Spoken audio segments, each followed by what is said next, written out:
Pandian two சீரியல்ல அடுத்து வர எபிசோட்ல என்ன மாதிரியான ட்விஸ்ட் எல்லாம் இருக்க போகுதுங்கிறத இந்த வீடியோல பார்க்கலாம். காந்திமதி பாட்டி வந்து உட்கார்ந்துட்டு இருக்காங்க.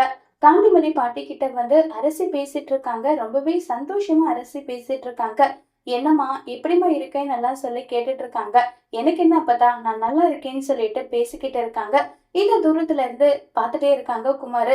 சரி அம்மாச்சி, எனக்கு வேலை வரைக்கும் நான் கிளம்பட்டுமான்னு சொல்லிட்டு அங்க இருந்து கிளம்பி போயிடுறாங்க. அரசி வந்து சரிம்மா பார்த்து பத்திரன்னு சொல்லி காந்திமதி வழி அனுப்பி விட்டுறாங்க. இப்ப நேரா குமார் அங்க போறாங்க. காந்திமதி கிட்ட போறாங்க. காந்திமதி உடனே உள்ள வராங்க. அப்பதான் நான் பண்ணது ரொம்ப பெரிய தப்பு தான். ஏதோ ஒரு முட்டாள்தனத்தினால என்னுடைய முன்கோபத்தால இப்படி பண்ணிட்டேன். இனி இப்படி ஒரு விஷயம் பண்ண மாட்டேன். தயவு செஞ்சு என்ன மன்னிச்சிடுங்க. என்ன இந்த வீட்டுல இருக்க எல்லாரும் விரோதி மாதிரி பாக்குறது மனசுக்கு ரொம்பவே கஷ்டமா இருக்குன்னு சொல்லி அவ்வளவு வருத்தப்படுறாங்க.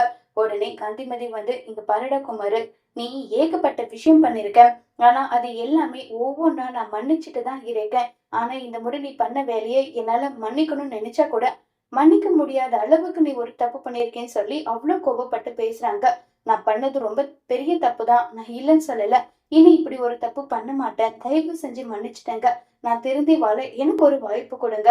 எனக்கு எப்படியாவது பேசி அரசியை மட்டும் கல்யாணம் பண்ணி வச்சீங்கன்னா நான் அரசி கூட சந்தோஷமா வாழுவேன். என்னுடைய முட்டாள்தனத்தை அதே மாதிரி முன்கோபத்தை எல்லாமே குறைச்சிக்கிட்டு நான் அரசி கூட சேர்ந்து வாழுவேன். எனக்கு அரசியை கல்யாணம் பண்ணி வைங்கன்னு சொல்லி காந்திமதி கிட்ட குமாரு சிம்பாலிக்கா அரசியை கல்யாணம் பண்ணி வைக்க சொல்லி கேக்குறாங்க. இத கேட்ட காந்திமதி, முன்னா கூட ஏதோ என் பேரன் லைஃப் நல்லா இருக்கணும்ன்றதுக்காக நான் வந்து அரசிக்கு உனக்கும் கல்யாணம் பண்ணி வைக்கலாம்னு சொல்லி ஆசைப்பட்டேன் தான்.